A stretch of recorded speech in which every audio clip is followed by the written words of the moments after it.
तो शुरू करते हैं सीटेट 2020 के लिए जो हमारी रिवीजन सीरीज है। और ऐसा नहीं है पर्टिकुलर कि ये 2020 के लिए ही है, अगर आप 2021 में इसको देखेंगे तो 2021 में भी सेम सीरीज काम करेगी, क्योंकि मटेरियल चेंज नहीं होता, सीबीएसई की बुक्स चेंज नहीं होती, कोई भी कॉन्सेप्ट चेंज नहीं होता, थोड़ा बहुत अंतर आता है। तो थोड़ा बहुत अंतर आएगा तो हम अपग्रेड कर देंगे वीडियोज़ को, ठीक है। चलिए शुरू करते हैं ईवीएस का पार्ट 1। पहला क्वेश्चन हमारा है कि टूटता हुआ तारा या उल्का क्या होता है।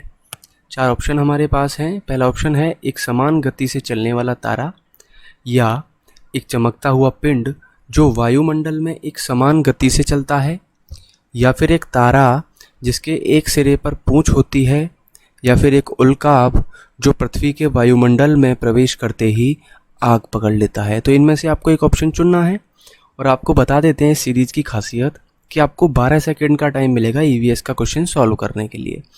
12 सेकंड बाद हम आपको आंसर शो करेंगे, ठीक है। शुरू करते हैं।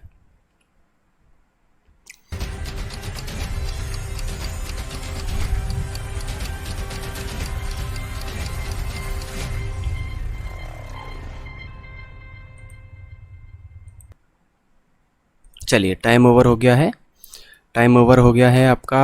अब हम बता देते हैं आपको इसका जो आंसर है वो क्या होगा। देखिए, टूटता हुआ तारा जो होता है वो एक चमकता हुआ पिंड होता है। उल्का जो होता है वो एक उल्काब होता है जो पृथ्वी के वायुमंडल में प्रवेश करते ही आग पकड़ लेता है, ठीक है। टूटता हुआ तारा एक प्रकार का पिंड है जो बहुत तेज गति से वायुमंडल में प्रवेश करता है, ऊपर से आता है और वायु में घर्षण बल लगने के कारण आग पकड़ लेता है। इंग्लिश वालों के लिए मैं बता दूं कि घर्षण बल जो है वो फ्रिक्शनल फोर्स को बोला जाता है। अगला क्वेश्चन है हमारा, मृत सागर क्या है, ठीक है। डेड सी किसको बोलते हैं। एक ऐसा सागर जिसका पानी जहरीला है, इसका नाम है, नाम थोड़ा कंफ्यूजिंग है, आप लोग देखें कि जहरीला है इसलिए डेड सी है, या फिर एक ऐसा सागर है जो सभी महासागरों और सागरों से ज़्यादा नमकीन है, जिसका जो पानी है वो ज़्यादा सॉल्टी या ज़्यादा नमकीन है बाकी अदर सीज के कंपैरिजन में। या फिर एक ऐसा सागर जिसमें ज्वार भाटा बहुत तेज़ी से आते हैं। ज्वार भाटा का मतलब क्या है, टाइडल वेव्स जो हैं कि पानी समुद्र का ऊपर उठता है नीचे उठता है, ये बहुत तेज़ी से आता है।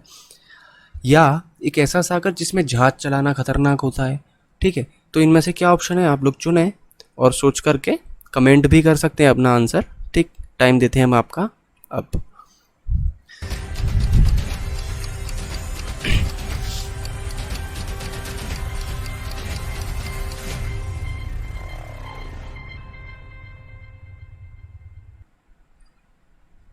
चलिए टाइम ओवर हो गया है। अब हम आपको बता देते हैं कि जो मृत सागर है वो एक ऐसा सागर है जिसका जो पानी है वो सभी महासागरों और सागरों से ज़्यादा नमकीन है, ठीक है। सॉल्ट का जो कंटेंट है इसमें बहुत ज़्यादा होता है। पढ़ लेते हैं आंसर को।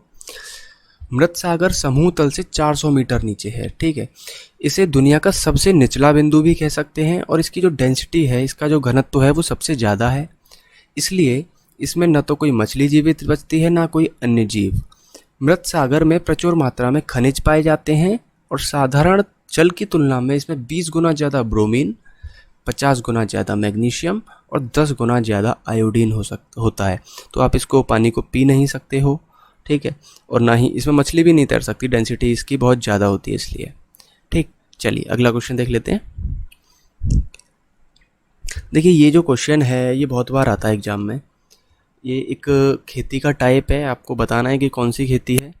नीचे दिए गए खेती करने के विवरण को पढ़िए और एक पहचान आपको इससे करनी है कि किस तरह की ये खेती हो रही है। एक फसल को काटने के पश्चात खेत को कुछ टाइम के लिए खाली छोड़ दिया जाता है, उसमें कुछ भी नहीं उगाया जाता। इस भूमि में बांस या अन्य खरपतवार जो कुछ भी उगाता है उन्हें उखाड़ा भी नहीं जाता, यानी कि जो उग गया, खाली खेत छोड़ा था उसमें कुछ भी उग गया, उसे हम उखाड़ेंगे नहीं, ठीक है। उखाड़ने की जगह हम क्या करेंगे, उसे काटेंगे और जला देंगे। अब जलाने पर क्या हुआ कि यहाँ पे राख हो गई, और ये राख जो है भूमि को उर्वरा बनाती है, फर्टाइल बनाती है, उपजाऊ बनाती है। जब यह भूमि खेती के लिए तैयार हो जाती है तब इसे हल्का सा खोद दिया जाता है, ठीक है।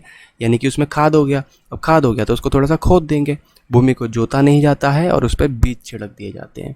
तो आपको बताना है ये खेती का कौन सा टाइप है, ओके। 4 ऑप्शन आपके पास हैं, सिंचाई खेती, सहकारी खेती, झूम की खेती या सीढ़ी नुमा खेती। टाइम शुरू होता है आपका अब।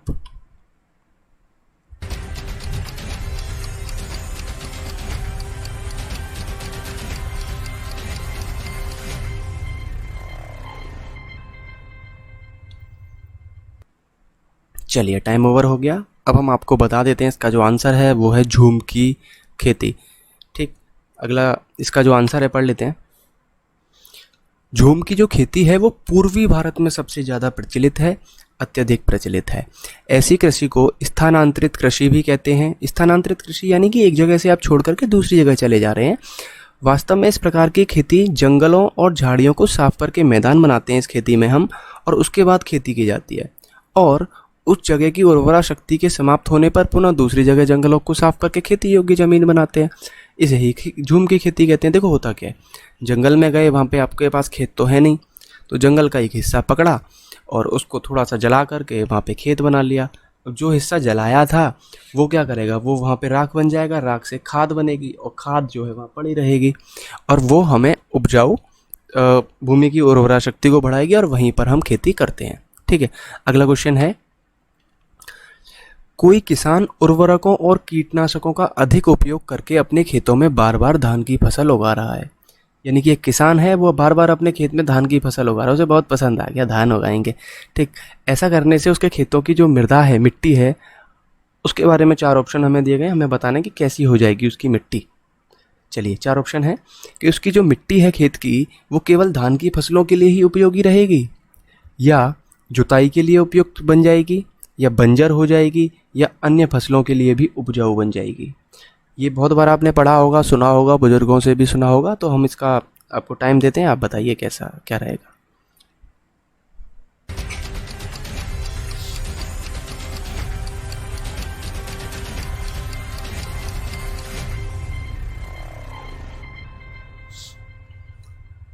चलिए टाइम ओवर हो गया, बता देते हैं।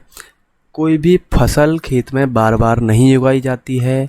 ठीक है, इसलिए क्योंकि अगर बार बार एक ही फसल उगाओगे तो मिट्टी बंजर हो जाएगी, आप फिर उसमें कोई भी फसल नहीं उगा पाओगे। ठीक है, बार बार धान की फसल उगाने से खेतों की मिट्टी बंजर हो जाएगी, क्योंकि निरंतर धान की फसल उगाने से खेतों की जो फर्टिलिटी है, जो उर्वरकता है, उर्वरा शक्ति है, वो ख़त्म हो जाएगी। क्योंकि धान की जो फसल है वो अधिक उर्वरक लेती है, बहुत ज़्यादा उसमें फर्टिलाइज़र आपको डालना पड़ेगा, खाद डालना पड़ेगा, अतः खेतों की मिट्टी बंजर ना हो इसलिए एक ही फसल बार बार नहीं उगाई जाती है। ठीक है ना, चलिए अगला क्वेश्चन देख लेते हैं।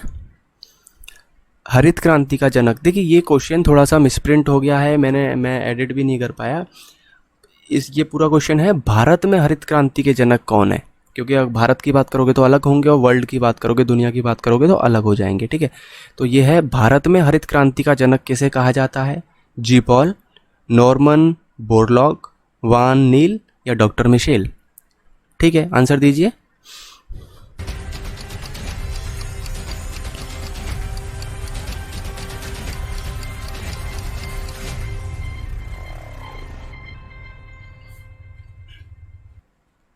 चलिए टाइम ख़त्म हो गया आपका। इसका जो सही आंसर है वो है नॉर्मन बोरलॉग। ठीक, बहुत बार आता है ये। भारत में जो हरित क्रांति की शुरुआत की थी सन 1966-67 में हुई थी, और इसको प्रारंभ करने का, शुरू करने का जो श्रेय था वो दिया जाता है नोबेल पुरस्कार विजेता नॉर्मन बोरलॉग को। देखिए हरित क्रांति होती क्या है, हरित क्रांति से अभिप्राय है देश के सिंचित और असिंचित कृषि क्षेत्रों में सबसे अधिक उपज देने वाले संकर और बोने बीजों के उपयोग से फसल उत्पादन में वृद्धि करना। इसका मतलब क्या हुआ, इसका मतलब हुआ कि आप जब फसल उत्पादन में वृद्धि की बात करेंगे, फसल उत्पादन में वृद्धि की बात करेंगे, तो हम क्या कहेंगे कि भैया ये हरित क्रांति हुई। ठीक है, ओके। चलिए अगला क्वेश्चन है, माउंट एवरेस्ट के बारे में सही कथन चुनिए। 4 ऑप्शन आपके पास हैं, और मैं आपको बता दूं कि इस क्वेश्चन को करने के लिए आप एलिमिनेशन मेथड का यूज करें।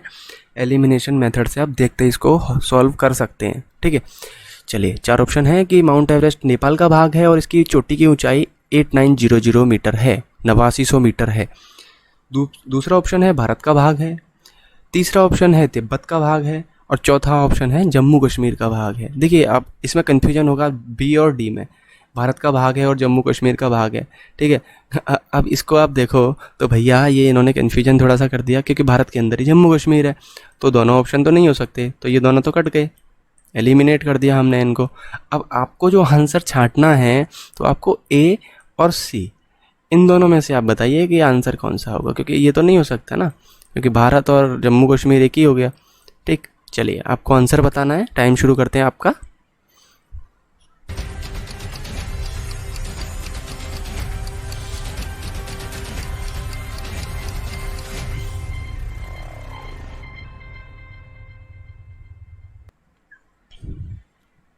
Okay, time over. देखिए इसका जो आंसर है, माउंट एवरेस्ट नेपाल का भाग है और इसकी चोटी की ऊंचाई 8900 मीटर है। ठीक है, माउंट एवरेस्ट नेपाल का भाग है और इसकी चोटी की ऊंचाई 8900 मीटर है लगभग। जो मापी गई है वो है 8848 8848 मीटर नेपाल की ये चोटी है, माउंट एवरेस्ट इसकी ऊंचाई है। ठीक है, यह विश्व की सबसे लंबी चोटी है। ठीक, माउंट एवरेस्ट को विश्व की सबसे लंबी चोटी माना जाता है। और नेपाल में जो इसका नाम है वो है सागर माथा। क्या नाम है इसका? सागर माथा। ठीक है दोस्तों, चलिए आगे बढ़ते हैं। माउंट एवरेस्ट एक भाग है, किसका भाग है ये आपको पता है, नेपाल का भाग है। मैं इसको रोकूंगा नहीं अब ज़्यादा देर के लिए। चलिए अगला क्वेश्चन है रेगिस्तानी ओक के बारे में। रेगिस्तानी ओक के बारे में जो क्वेश्चन है ये एनसीईआरटी की बुक्स अगर आप पढ़ोगे, प्राइमरी लेवल की पर्यावरणीय अध्ययन या ईवीएस की, तो इसमें बहुत बार क्वेश्चन आता है और हम लोग भी एनसीईआरटी कवर करेंगे, थोड़ा सा टाइम उसमें लेंगे। ठीक है, तो रेगिस्तानी ओक एक पेड़ का नाम है जिसकी जड़ें उस गहराई तक ज़मीन में भीतर जाती हैं जब तक कि पानी तक न पहुंच जाए। इस पेड़ की जड़ों की गहराई इस पेड़ की ऊंचाई से लगभग 30 गुनी होती है। यानी एक पेड़ है, इसकी जड़ें बहुत गहरी जाती हैं और पेड़ इसकी जो गहराई है वो 30 गुनी होती है। यह पेड़ कहाँ पाया जाता है? अबू धाबी, ऑस्ट्रेलिया, रूस या राजस्थान। 4 ऑप्शन है, टाइम शुरू करते हैं आपका।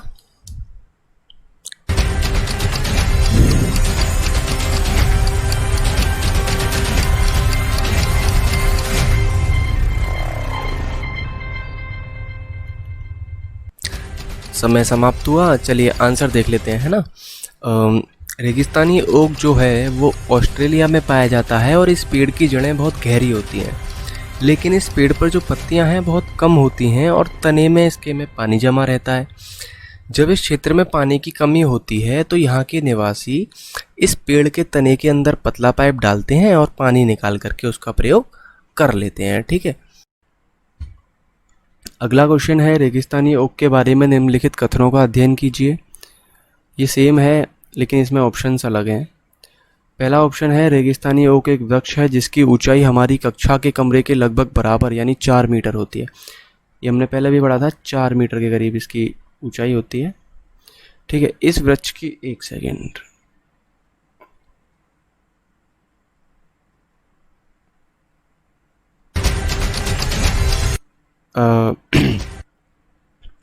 इसकी जो ऊंचाई है वो 4 मीटर होती है। इस वृक्ष की जड़ें नीचे वृक्ष की ऊंचाई की लगभग 30 गुनी गहराई तक ज़मीन में जाती हैं जब तक कि पानी तक न पहुंच जाएं। ये भी बात सही है कि गहराई तक जाती हैं ज़मीन के अंदर जिससे कि पानी तक पहुंच जाएं।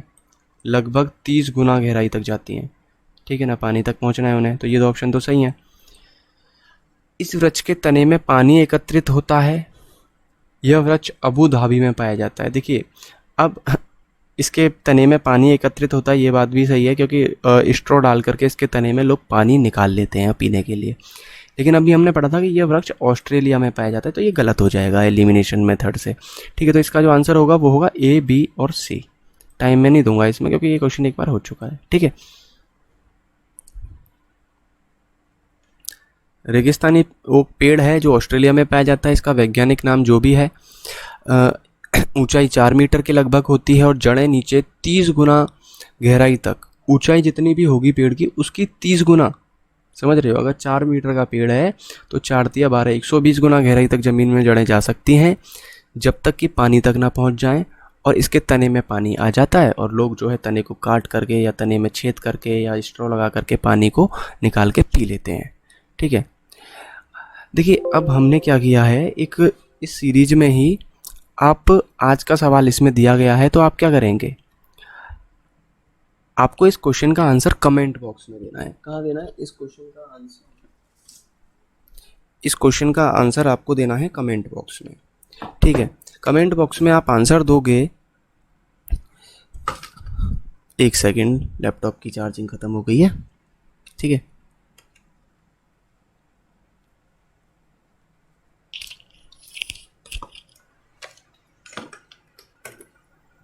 चलिए इस क्वेश्चन का आंसर आपको कमेंट बॉक्स में देना है। और क्वेश्चन है हमारा आज का सवाल है हमारा, निम्नलिखित में से वह कौन सा जानवर है जिसके अग्रदांत हमेशा बढ़ते रहते हैं, यानी कि आगे के दांत किस जानवर के हमेशा बढ़ते रहते हैं और वो अपने दांतों को ज़्यादा लंबा होने से रोकने के लिए चीज़ों को या वस्तुओं को काटते या कुतरते रहते हैं। चार ऑप्शन आपके पास हैं, दीमक, गिलहरी, छिपकली या चूहा। और आपको इस क्वेश्चन का आंसर कमेंट बॉक्स में देना है यूट्यूब पर। ऐसा नहीं है, बहुत लोग क्या करते हैं टेलीग्राम पर मुझे पर्सनल मैसेज करते हैं और बताते हैं सर इसका आंसर तो छिपकली है, चूहा है, गिलहरी है या दीमक है, जो भी है। आपको ऐसा नहीं करना है, आपको यूट्यूब पर ही आंसर देना है, जिससे कि अब आगे कोई भी व्यक्ति देखता है तो उसको पता रहे कि लोग अवेयर हैं, लोग वीडियो देख रहे हैं, ठीक है ना। वरना आप लोग ना तो लाइक करते हो वीडियो को, ना शेयर करते हो, तो इस चीज़ के लिए भी बोलना पड़ता है, ठीक है। हम लोग इतना एफर्ट करते हैं, आप लोग कुछ भी नहीं करते हो। चलिए, तो इसका आंसर आप लोग यूट्यूब पे कमेंट बॉक्स में दें। और इसके साथ ही धन्यवाद आपका, आपने वीडियो देखा। लाइक करें वीडियो को, आप लाइक करोगे तो मोटिवेशन मिलेगा, मैं आगे की वीडियो बनाऊंगा। शेयर करें दोस्तों के साथ और सब्सक्राइब करते टाइम एक बात का ध्यान रखें। देखिए, आप बेल आइकन दबाते हैं तो अब क्या होता है, वहाँ पे तीन ऑप्शन आते हैं, तो आपको ऑल नोटिफिकेशंस पे क्लिक करना है, ऑल नोटिफिकेशंस पे, ठीक है ना। जिससे कि जब भी वीडियो डलेगी तो आपको सारी वीडियो की नोटिफिकेशन आपके फ़ोन पर ही मिल जाएगी, ठीक है। ओके,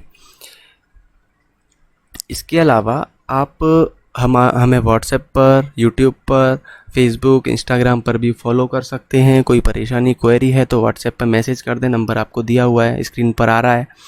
इसके अलावा आपको दिखाया गया था कि टेलीग्राम का हमारा चैनल नीचे दे रखा है, स्टडी दोस्त ऑनलाइन। आप सर्च करेंगे टेलीग्राम पर तो चैनल आ जाएगा। ये जो लोगो है हमारा पेंसिल वाला, ये वहाँ पर शो हो रहा होगा, तो आपको इसे देखकर ही ज्वाइन करना है, क्योंकि फेक भी बहुत अकाउंट बना लेते हैं लोग, ठीक है। इसके साथ ही शेयर करें, दोस्तों तक पहुँचाएं और उन्हें भी हेल्प करें कि वो एग्ज़ाम पहले अटेम्प्ट में क्रैक कर पाएँ, वो भी बिना किसी कोचिंग के, बिना किसी फीस के। Thank you.